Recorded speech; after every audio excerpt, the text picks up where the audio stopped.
La saturation en oxygène. Le corps humain a besoin d'oxygène pour vivre.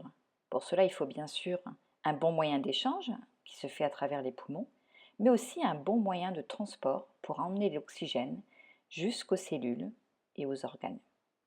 Ce moyen de transport, ce sont les cellules sanguines, qu'on appelle aussi globules rouges, qui sont présents dans le sang. Elles sont composées d'hémoglobine et il faut savoir que chaque globule rouge peut transporter 1,2 milliard molécules. Plus un globule rouge est chargé en oxygène, plus il est rouge vif. Alors c'est vrai que c'est pas évident, c'est pas toujours visible de voir qu'une personne manque d'oxygène. Dans la moitié du temps, on commence à voir les premiers signes quand on est en dessous de 80% de saturation en oxygène, voire même encore plus bas, descendre en dessous de 75% pour voir des signes.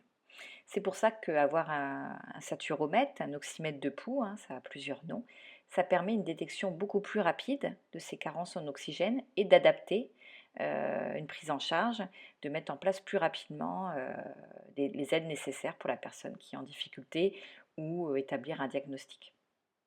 Alors comment ça se passe cette mesure de la saturation? En fait, l'appareil va faire une colorimétrie. Elle va mesurer en envoyant une lumière. Donc ça, vous le voyez apparaître, là on va le voir apparaître sur l'image. Voilà, il y a une lumière qui est envoyée et réceptionnée. Et la vitesse de propagation, bon, je vous passe les détails complexes, va permettre justement cette mesure de la saturation en oxygène de la personne.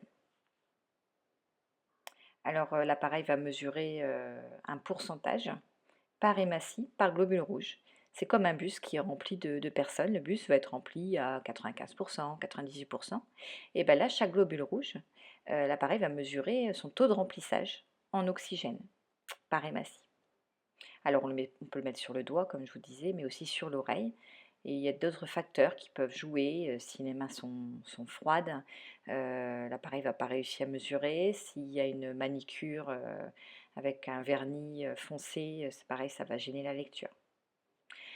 Donc sur le moniteur, on va pouvoir lire cette saturation. Là, vous la voyez, elle est pointée par la flèche au niveau de la courbe bleue. Alors la courbe représente la fréquence cardiaque. Plus elle est ample et régulière, plus la mesure est fiable et la lecture est bonne.